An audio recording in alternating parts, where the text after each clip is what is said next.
کن لوگوں کو خوشخبری دی جاتی ہے؟ مبشر کو کن کو خوشخبری دی جا رہی ہے؟ الذین آمنوا وعملوا الصالحات، جو ایمان لائے اور نیک اعمال جنہوں نے کیا، یعنی الاعمال الصالحات، نیک اعمال، ان کو خوشخبری دی جاتی ہے یہ مبشر لوگ۔ الذین آمنوا وعملوا الصالحات، یہ تو مبشر ہو گئے۔ مبشر بھی کیا ہے؟ کس چیز کے ذریعے ان کو خوشخبری دی جا رہی ہے کہ تمہیں کیا ملے گا؟ کس بات کی خوشخبری ہے تمہارے لیے؟ ان لہم جنات، کہ ان کو جنتیں ملیں گی، اور جنتوں کی کیا کیا صفات ہے وہ بھی اس میں ذکر کر دی گئی۔ اسی ایک آیت میں بہت سی صفات جنت کی ذکر ہوئی، تو یہ مبشر بھی ہے۔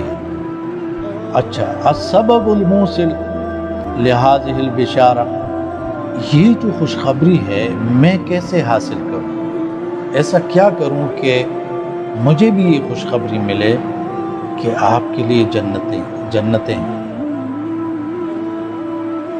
قرآن میں ہے کہ فرشتے مومنوں کو خوشخبری دیں گے۔ ان الذین قالوا ربنا اللہ ثم استقاموا تتنزل علیہم الملائکۃ الا تخافوا ولا تحزنوا وابشروا بالجنۃ التی کنتم توعدون، تمہارے اوپر کوئی خوف نہیں، کوئی غم نہیں، جنت کی خوشخبری لے لو۔ تو میں کیا کروں؟ آپ کیا کریں؟ ایسا کیا کریں جس کے ذریعے ہم بھی اس خوشخبری کے مستحق ہو جائے؟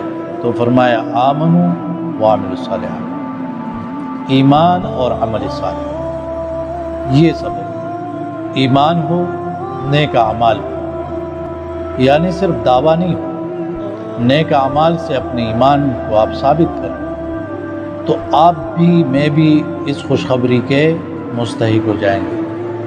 آمنوا وعملوا الصالحات، اب ایمان دل کی تصدیق بھی ہے، دل سے مان رہے، زبان سے اقرار کر رہے، بدن سے، مال سے اعمال ادا کر رہے، لیکن تاکید کے لیے اس کو دوبارہ الگ سے بھی ذکر کیا گیا، وعاملوا الصالحات، کہ نیک اعمال کرتے ہیں، جنہوں نے نیک اعمال کیے، ایمان لائے اور نیک اعمال کیے۔ نیک اعمال کرنا یہ ضروری ہے کہ ہم اس خوشخبری کے مستحق ہیں۔